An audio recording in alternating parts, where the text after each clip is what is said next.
them get the out of what they had and made sure their habits improved rather than declined. Reflection and review enables the long-term improvement of all habits because it makes you aware of your mistakes and helps you consider possible paths for improvement. Without reflection, we can make excuses, create rationalizations, and lie to ourselves. We have no process for determining whether we are performing better or worse compared to yesterday. Top performers in all fields engage in various types of reflection and review, and the process doesn't have to be complex. Kenyan runner Eliud Kipchoge is one of the greatest marathoners of all time and an Olympic gold medalist. He still takes notes after every practice, in which he reviews his training for the day and searches for areas that can be improved. Similarly, gold medal swimmer Katie Ledecky records her wellness on a scale of 1 to 10 and includes notes on her nutrition and how well she slept. She also records the times posted by other swimmers. At the end of each week, her coach goes over her notes and adds his thoughts. It's not just athletes either. When comedian Chris Rock is preparing fresh material, he will first appear at small nightclubs dozens of times and test hundreds of jokes. He brings a notepad on stage and records which bits go over well and where he needs to make adjustments. The few killer lines that survive will form the backbone of his new show.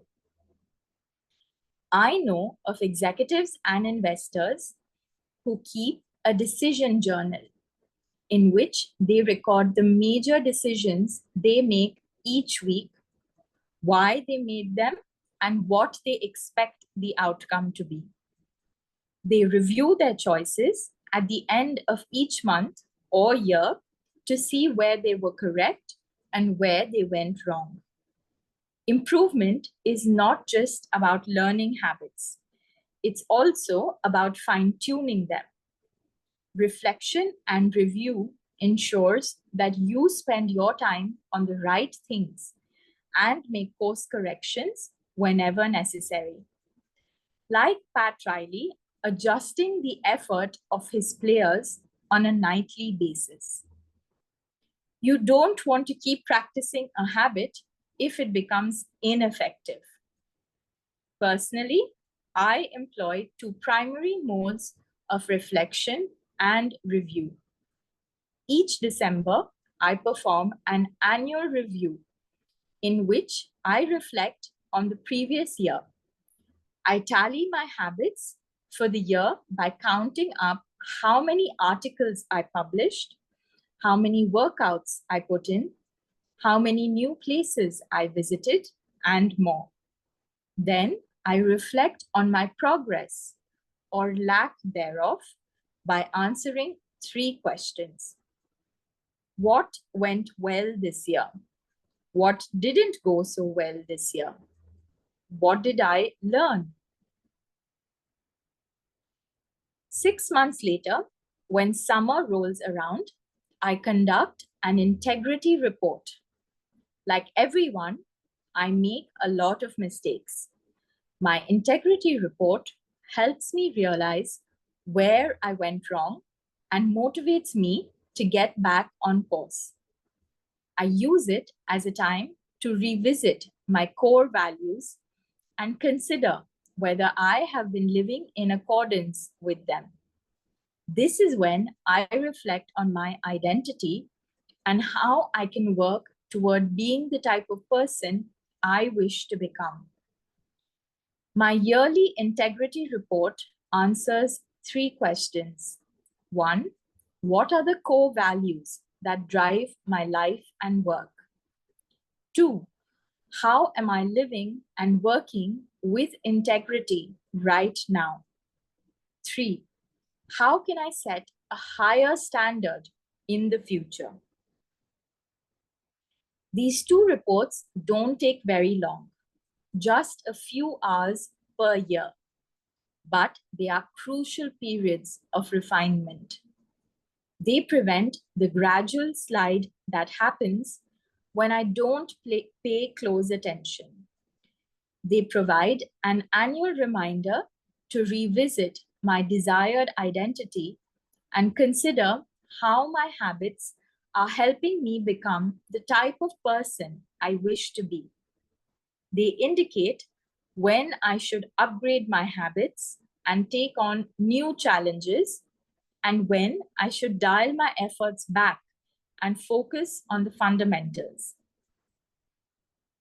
Reflection can also bring a sense of perspective. Daily habits are powerful because of how they compound, but worrying too much about every daily choice is like looking at yourself in the mirror from an inch away. You can see every imperfection and lose sight of the bigger picture. There is too much feedback. Conversely, never reviewing your habits is like never looking in the mirror. You aren't aware of easily fixable flaws. A spot on your shirt, a bit of food in your teeth. There is too little feedback. Periodic reflection and review is like viewing yourself in the mirror from a conversational distance. You can see the important changes you should make without losing sight of the bigger picture. You want to view the entire mountain range, not obsess over each peak and valley. Finally, reflection and review offers an ideal time to revisit one of the most important aspects of behavior change: identity. How to break the beliefs that hold you back. In the beginning, repeating a habit is essential to build up evidence of your desired identity.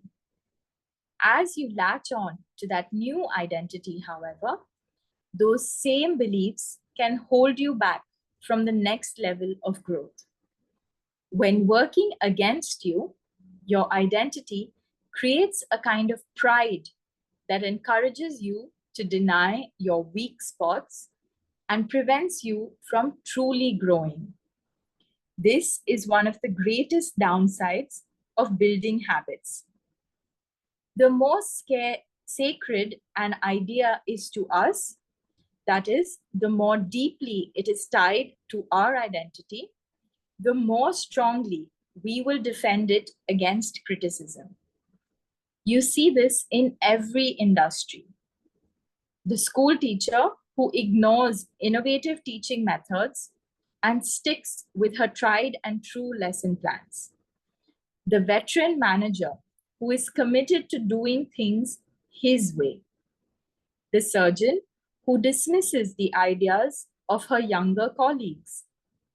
The band who produces a mind-blowing first album and then gets stuck in a rut. The tighter we cling to an identity, the harder it becomes to grow beyond it. One solution is to avoid making any single aspect of your identity an overwhelming proportion of who you are. In the words of investor Paul Graham, keep your identity small. The more you let a single belief define you, the less capable you are of adapting when life challenges you. If you tie everything up in being the point guard or the partner at the firm of whatever else, then the loss of the facet of your life will wreck you. If you're a vegan and then develop a health condition that forces you to change your diet, you will have an identity crisis on your hands. When you cling too tightly to one identity, you become brittle. Lose that one thing, and you lose yourself. For most of my young life, being an athlete was a major part of my identity. After my baseball career ended, I struggled to find myself. When you spend your whole life defining yourself in one way and that disappears, who are you now?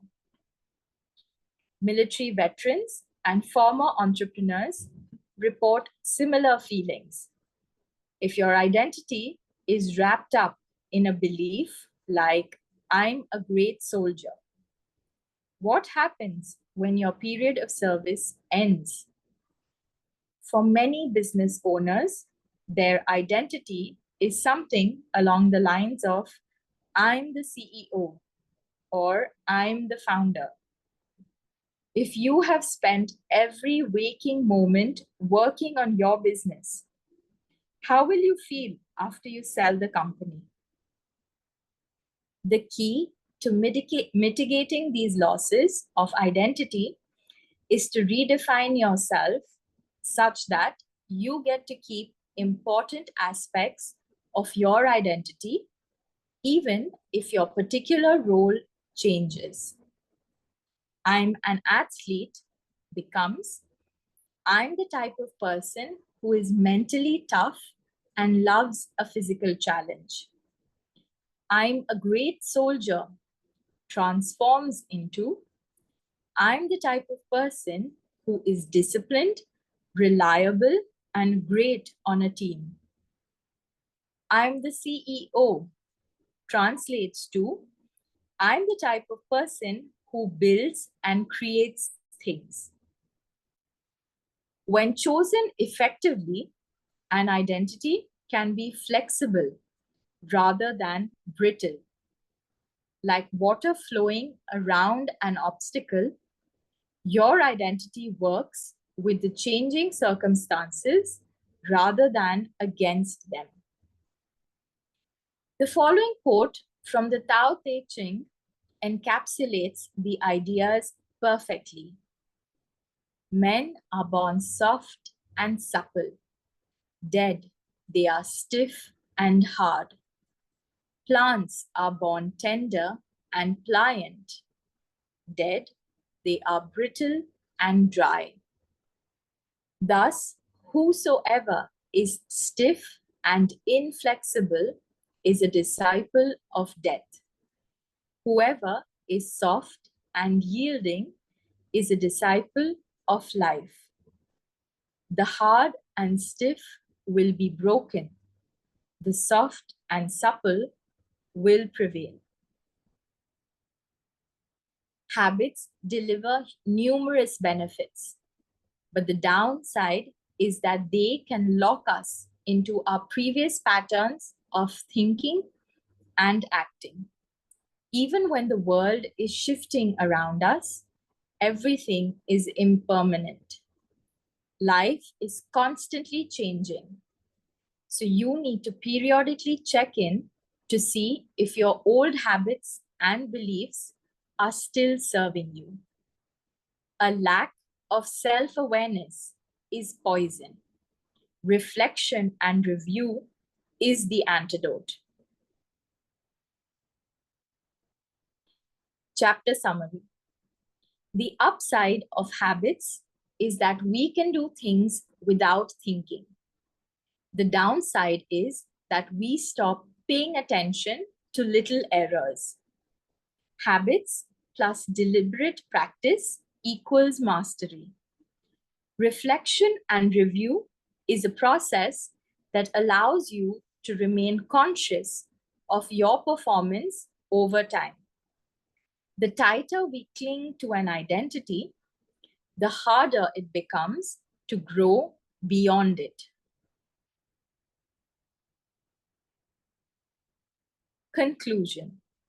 The secret to results that last. There is an ancient Greek parable known as the Socrates paradox, which talks about the effect one small action can have when repeated enough times. One formulation of the paradox goes as follows.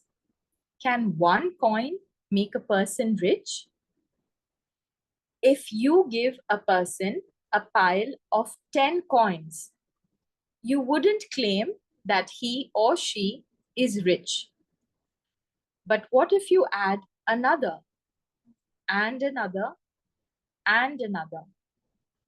At some point, you will have to admit that no one can be rich unless one coin can make him or her so. We can say the same about atomic habits. Can one tiny change transform your life? It's unlikely you would say so. But what if you made another and another and another? At some point, you will have to admit that your life was transformed by one small change. The holy grail of habit change is not a single 1% improvement, but 1,000 of them. It's a bunch of atomic habits stacking up, each one a fundamental unit of the overall system.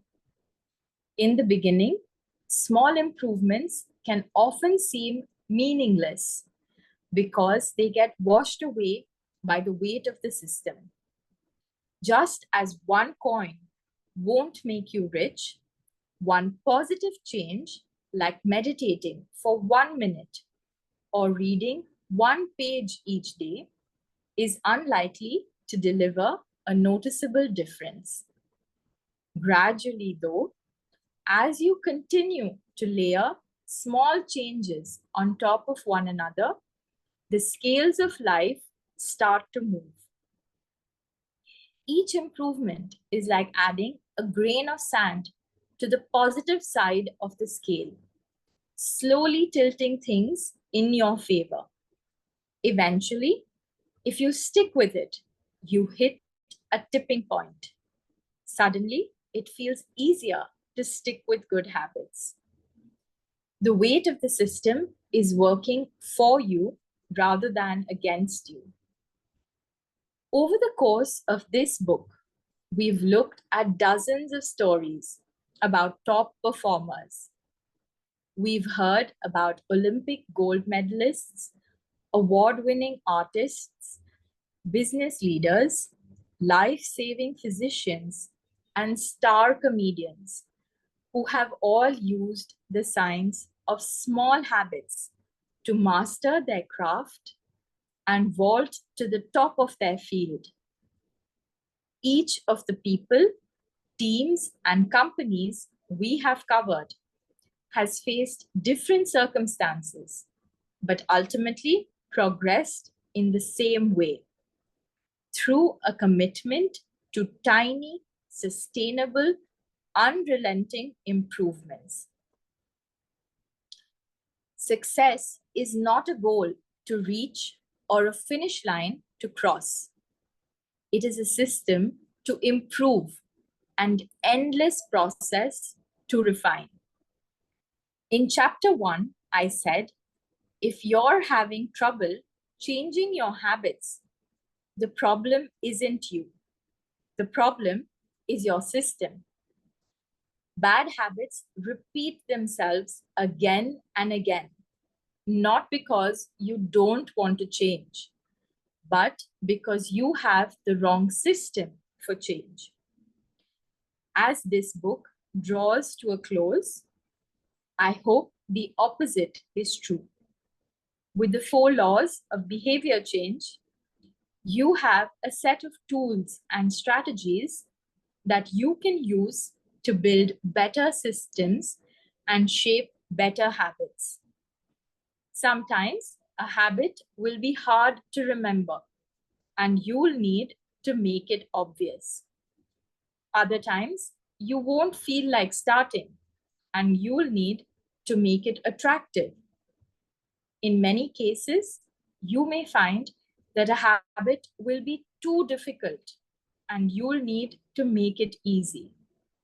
And sometimes you won't feel like sticking with it, and you'll need to make it satisfying. Behaviors are effortless here. When they are obvious, attractive, easy, and satisfying. Behaviors are difficult here when they're invisible, unattractive, hard, and unsatisfying.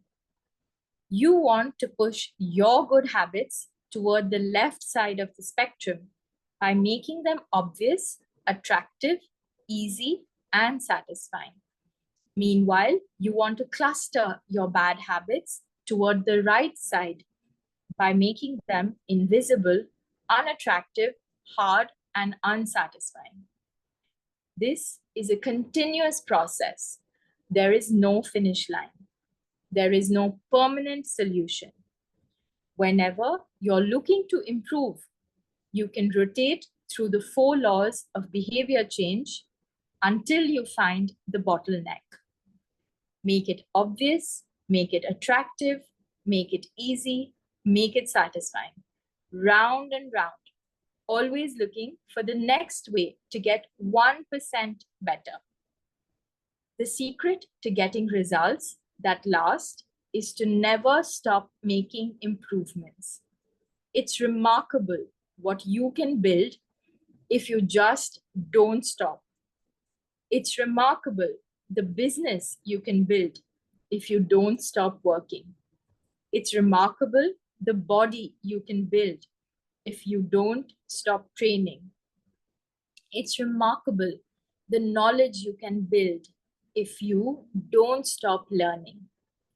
It's remarkable the fortune you can build if you don't stop saving. It's remarkable the friendships you can build if you don't stop caring. Small habits don't add up, they compound. That's the power of atomic habits. Tiny changes, remarkable results.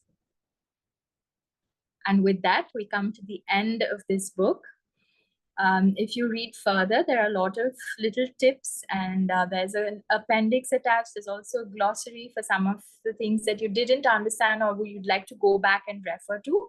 So I recommend you all take some time and follow through with the appendix and the notes that the author has added to the end of the book. So with the ending of this book, I'd just like to ask that what has been your greatest takeaway from this book? And is there anything that any of you would like to follow, or did you feel that it resonated with you enough to make this a part of your life? Would anyone like to answer? Or anything that you've learned from the book, anything that stuck with you, anything that you found, that it resonated with you, anything that you appreciated, or something even that you didn't like about the book?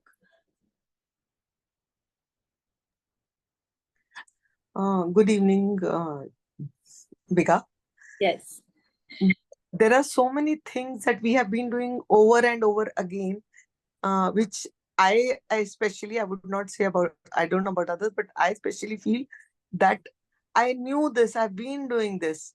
But Okay. then that little structural changes, which can make it even better, that I learned this time. Like Okay. I have read this book twice before. Okay. This is the third time I'm going through. But might be did not strike me. Now there was a lot of consciousness because you were reading to me, and my focus was all on understanding what is written. Okay. So I feel that so many things are there, so many out of all the 4 laws, the change laws, we have been doing, all of us might be doing something or the other, but then the structuring, the fine lines, what he said, the small mistakes that we make, the small things that go unnoticed, the small things that we think they're too like too tiny, that mistake is. And Yes. I think so reviewing that would make a lot of change. So it's a really good book. I really liked it. um, I think so that's really very nice, uh, s- especially for the beginners. Definitely the small changes, the habits, when we as a parenting, if as a parent or as a teacher, if I say, so the small things, if we start from the beginning, right Yes. from the beginning, when a child is 3 or 4 years old, till the time he becomes 15, that habits have become firm with him, and he will not fall into any bad habits. There is that would be really good if we start early. Absolutely. Yes. Thank you. That was wonderful. We also have Girish, Harshita, Chandrasekhar. Anything that you liked about the book, or anything that that struck with you? Some small change that you have made because of this book. Would anyone like to share? Good evening, everyone. Good evening, Good ma'am. evening. In this book, I take away this one 2 minutes rule, ma'am. Where they like nothing, something better than the nothing. Yes. Into yeah, to we follow the 2 minutes rule. It's like build a new habit every day. Okay. Just 2 minutes, we can finish a small work. It's not a bigger task or a small task. We finish 2 minutes rule. It is like something better than the nothing. And Absolutely wonderful. in this book, I would like to like a motivation book, ma'am, for me. Okay. If we need like every day we start drink some water, we need for our body. It is like a motivation for good mental health. For we need everyday motivation. While reading this book, we get some one new idea. So Exactly. why not? Why not we do follow this one? In the given every motivation, like by giving a thought, good thought, by giving examples of bad thought. It's like for me motivation for me every day. That's wonderful. I hope you have the book either on your phone or your laptop, so that whenever you feel like you're getting stuck, I think that's what they spoke of in the conclusion. Just go back and see what little change you can make. Like you said, it's something can be very simple, something that you start with maybe just a few minutes in your whole day, and that can change the course of the entire day if you're doing the right habits. uh, Actually, I when I already took Xerox also, ma'am. I have Xerox copy of this automatic habits that I plan to read every day. Okay. It's take some more time, ma'am. By attending this reading challenge, it is Yes. 1 hour. We finished 1.5 chapter.